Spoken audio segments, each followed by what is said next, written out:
Hi everyone, I'm Kristen. Welcome and welcome back. Today I wanted to share a few ideas on how to get out of a reading slump without making any actual book recommendations. Now this might seem counterintuitive, but really what I wanted to do with this video is break away from the idea that you must always be reading, checking off numbers or counting down that list of that Goodreads goal for the year or whatever goal that you've set for that year. And instead, think about that feeling of a reading slump being more the idea of not really feeling like the right things or the right books are finding you in the moment. For me, a reading slump, or I think about a reading slump, less as being a time when I'm not really reading, and more about a time when none of the books that I'm reading seem right, and I can't quite feel or find the book that seems to fit in the moment, or that even just feels like an enjoyable, good read. I was planning to make this video anyway, and one thing that really spurred me to make it sooner than later was a video that Taylor from the channel Me Between the Pages posted recently, where she did like a summer wrap up with only a couple books, and she wanted to normalize the idea, or she talked about wanting to normalize the idea that we don't always need to be reading and progressing in our reading, but that there are seasons or periods or times in your life where you're not necessarily reading. And I too really feel strongly about that, and that is kind of part of what I want to give you some ideas on changing your idea of breaking out of a reading slump today. So this is going to be less about finding that book that gets you so excited about reading again, and more about shifting your mindset so that when you do pick up the right book at the right time, it does feel really good instead of just kind of blah.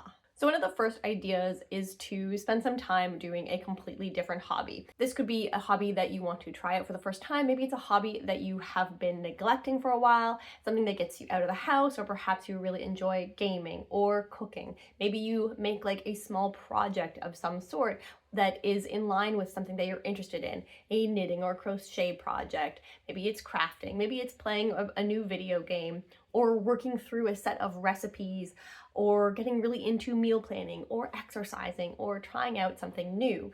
But spending a little bit of time away from reading, where you don't necessarily feel that you need to keep reading, even maybe taking a break from watching YouTube or BookTube for a while, so that you don't feel the need to keep reading, and instead allow your mind a little bit of a break from consuming stories and shifting it into something else, whether that is creative or physical, so that your mind has a little bit of time to kind of miss reading again. I do notice that a lot of channels comment on feeling particularly slumpy after doing really, really big readathons. And I feel like that definitely has to do with kind of over reading or trying to read too much in a way that is less about enjoying the stories and more about checking off boxes or meeting prompts or helping your team win. And while those things are really, really great, it's also not necessarily the point of reading, or at least it isn't the point of reading for me, and maybe it's not the point of reading for you. It's great to have community and to be able to talk with people about the books that you're reading, but not necessarily the goal. So give yourself a little bit of a break if you're feeling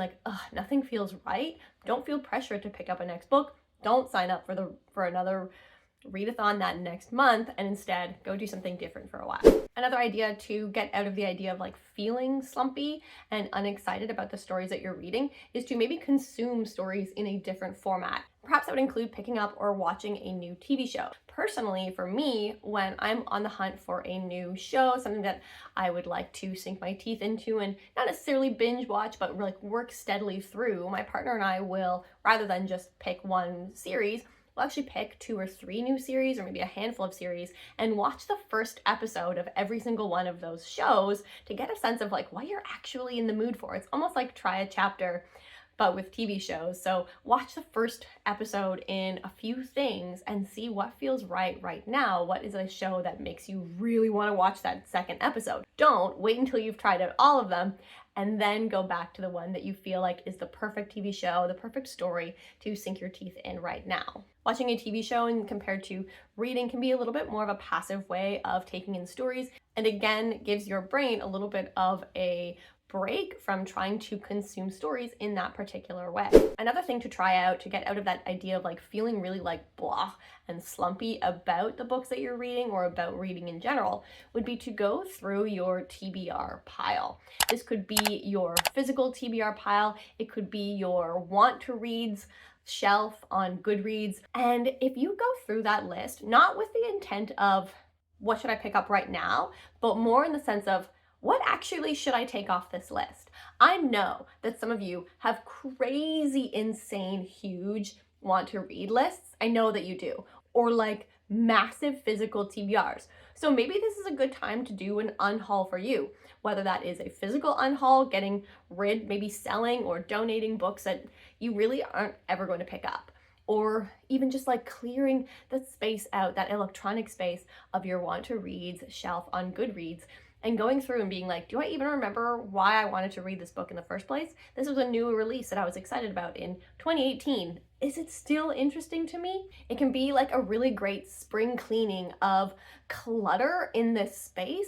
And I think over the journey of like going through and cleaning out clutter on your want to reads list or physical TBR, whatever it is, will help you reflect on your past reading journey. I think it'll also be a good barometer of what you are interested in the moment, what feels right in the moment. Maybe you peruse a few synopses and either you go, ugh, you have that like, no feeling, or you have like, oh yeah, this book or that particular trope or whatever it is. I can almost guarantee that it will feel so good both to like get rid of some of that clutter, reassess what you're feeling like in the moment, but also perhaps get you a little bit excited, a little bit like tingly and excited about some potential books to pick up when the time feels right. And then finally, my last idea of something you could try to break out of this feeling of being like uninspired and kind of like blah about all of the things that you're reading would be to pick up a book that is extremely popular. We're talking about like Joe Blow in your office who doesn't read any books has heard of this particular book. So pick up something that is extremely popular, has reached the masses, but in a genre that is completely outside of your typical go-to genres. For you eclectic readers, this might be a little bit harder, but I'm like really think outside the box. What's something you would not necessarily pick up? Maybe it is a horror book or thriller or a murder mystery, something that is completely different from what you usually pick up. And why I think you should pick up one of those books is because I think generally books become really popular and reach the masses for a reason. Not necessarily that they're really great books, although I think that the odds are higher that they are going to be. But I think that these books tend to be ones that kind of like stand out for something in particular. Now I'm talking something short and sweet. So this isn't necessarily the time to pick up Lord of the Rings finally or The Count of Monte Cristo. At the bare minimum, reading something that has reached like masses level popularity is going to get you at least having some strong feelings about it. Maybe you really do love it and it's like a new favorite, something you would never have picked out because, I don't know, maybe you were judging it for some reason, or you just thought, I would never pick up a horror book, so why would I read that? Or maybe you feel like so shocked that this book is that popular, that this book everybody has heard of, that's that successful.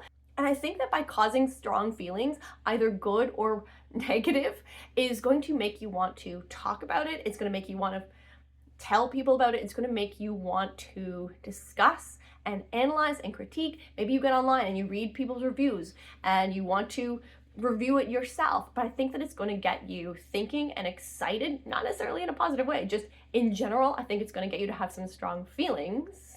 And I feel like that is always something that makes readers get that like tingly excitement about the act of reading. It can be really fun to have really strong feelings about a book, and even more fun to bounce off your ideas or comments about that feeling that you're having with other people, whether that's here or on another reviewing space or with your friends or people that you know in real life. And I think that having those strong feelings is going to reinvigorate those little reader brain cells inside your head that makes you love reading as much as you do. So those are my ideas on breaking out of feeling blah and ugh and kind of slumpy about reading in general, and breaking into finding some books that work for you and get you excited about reading again whenever that time happens to be right for you. Let's talk more in the comment section down below about what a reading slump looks like and feels like to you. Maybe you have a completely different definition of a reading slump, or you have a surefire way that always works for you. I feel like picking up a beloved favorite book can often feel really nice as well, but it's not necessarily one that I would always recommend, especially if you're feeling really blah. You don't want that blah sensation to creep into an old favorite for me personally. But But I'd love to hear more ideas down in the comments below, as well as like what's a big blockbuster book that you think everybody should pick up to incite some strong feelings. If you enjoy what I do here, don't forget to like and comment. It really helps the channel out. I'm going to post up some other videos that you might be interested in, and I'll see you guys next time. Have a great day. Bye.